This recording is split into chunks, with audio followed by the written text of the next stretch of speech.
Thanks for joining us. As always, lots to talk about.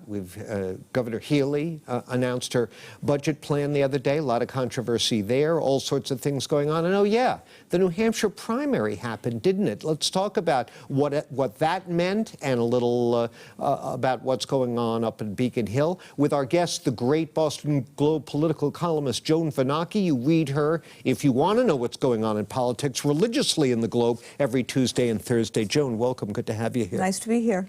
So now that you've had a chance to digest it, you know, it's like a big meal. It takes a little while to pass through the system.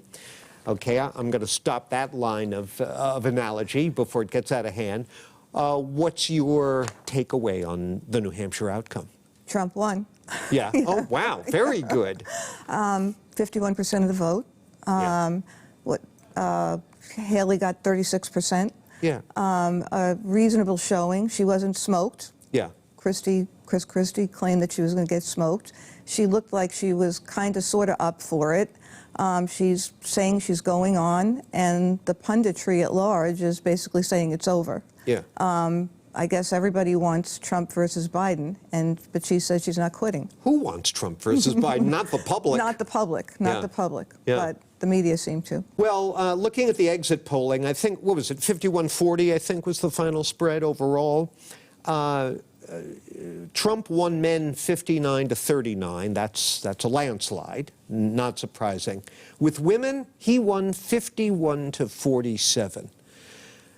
Did that surprise you at all, given, you know, Nikki Haley is a distinguished former governor, ran a well-funded, aggressive campaign. By the way, full disclosure, I have a family member who works for the Haley campaign. What do you make of that outcome? Well, Trump does have female supporters. Yeah. Nikki Haley, as a Republican woman, she made a pitch to women at the end, but she never really played the gender card, so to speak. And I guess it's not surprising. I mean, you know, he has his appeal and it crosses gender lines. I think, again, in a general election, though, things could be very different as far as appeal to women. There's, you hear all sorts of speculation. Oh, he has to put a woman on the ticket with him if he is the eventual nominee. Do you buy that really matters to women voters? I don't really buy it, and it depends on what woman it is, right? And what woman could he tolerate as a running mate? I mean, I find that the more interesting question. He certainly wouldn't want someone that he thought was going to outshine him in any way. His definition of, you know, a woman who's attractive on a ticket is one who is attractive.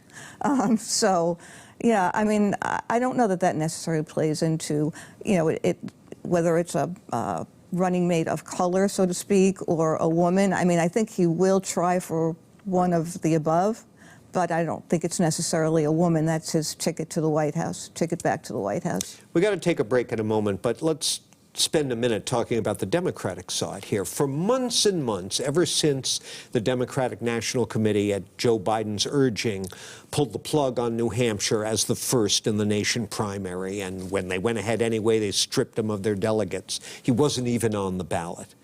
Given that, you know, this former congressman, Dean Phillips, goes running up there, has got some money, goes on TV. Polls are saying Biden's approval ratings are lagging, even among Democrats.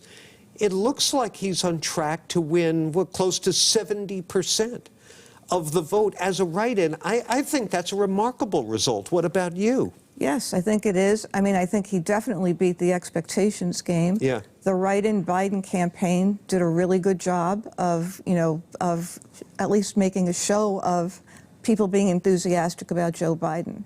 And they also did something interesting by getting some progressive Congress people like Ro Khanna out of California and other people to sort of show a unified party, and a party that might not be ecstatic about Joe Biden, but given the choice between Trump and Biden, the Democrats are going to come out for Joe Biden. I just wonder if, looking back, if 4 years from now, Democrats will probably be back fighting in New Hampshire. I wonder if it also shows, though, that the supposed fury at the Democrats over the way they treated the New Hampshire primary doesn't really translate to the electorate as much as it does the political elites. Yeah, the political elites cared. But I think, give credit to New Hampshire Democrats. They just, they didn't take it sitting down. What they did was they got people to write him in, and they made their point. I'm getting the feeling they don't like Donald Trump, but we can talk more about that later.